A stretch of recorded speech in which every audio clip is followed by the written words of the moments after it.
country. His dedication to our mission is evident. The key priorities include investing in local farmers, support innovative agricultural practices, and protect the natural resources that sustain us. Minister of Innovation, Science and Technology, in a message, underscored the significance of Kuka's appointment as a bridge between science, faith, and national development. It is therefore both fitting and visionary that the INSU has chosen to honor Bishop Kuka Hassan today. In a world beset by food security, inequality, and social tensions, the voice of conscience is needed now more than ever.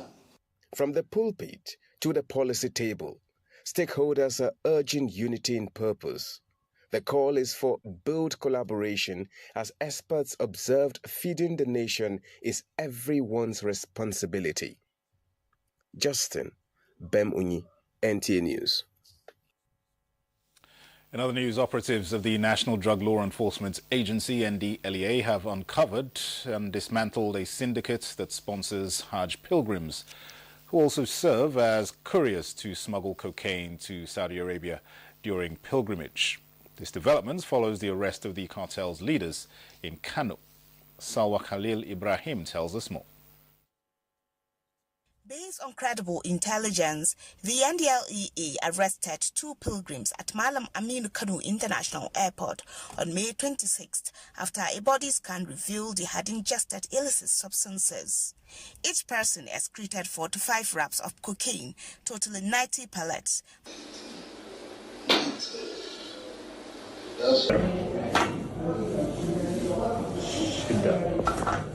Further investigation uncovered their sponsors as leaders of a notorious drug trafficking network specializing in smuggling drugs to Saudi Arabia. A swift operation led to the arrest of the trio on May 27th and 28th, 2025 in Kano.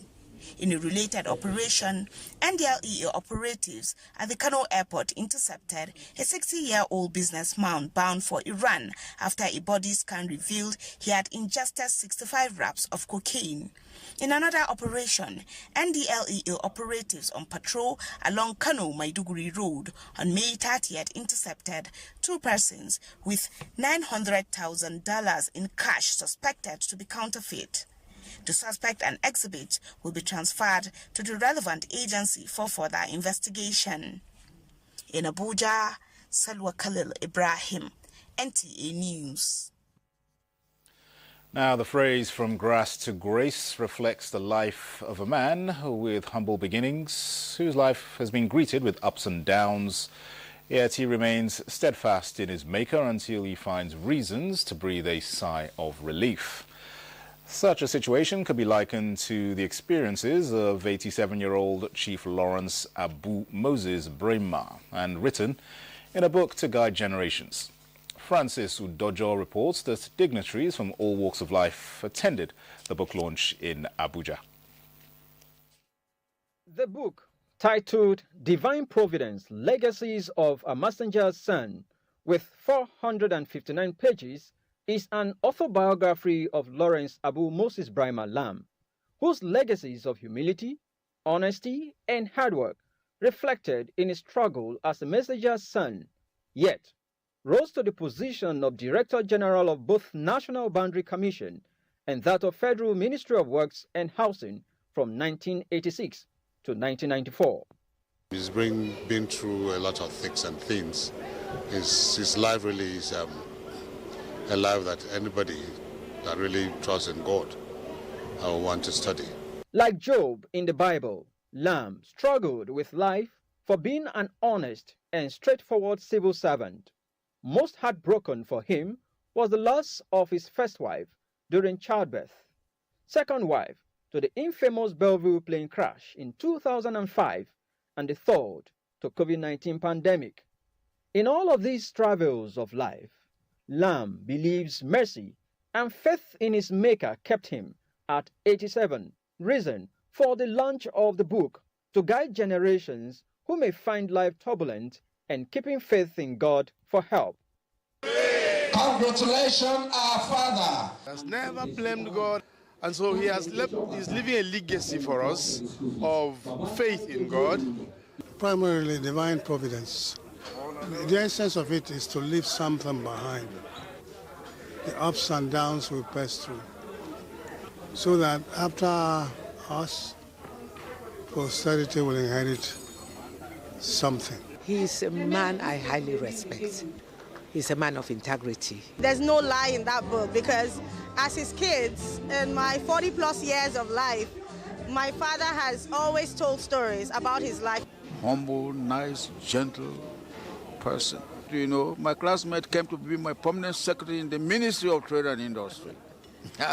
In appreciation to God, Lam used the event to celebrate his 87th birthday anniversary. Thank you. I don't really see him like a husband. He is a father to me, a brother, and a friend. All in all, he's a nice person. I have never met anybody who is quite able to abandon himself in the hands of God as my father.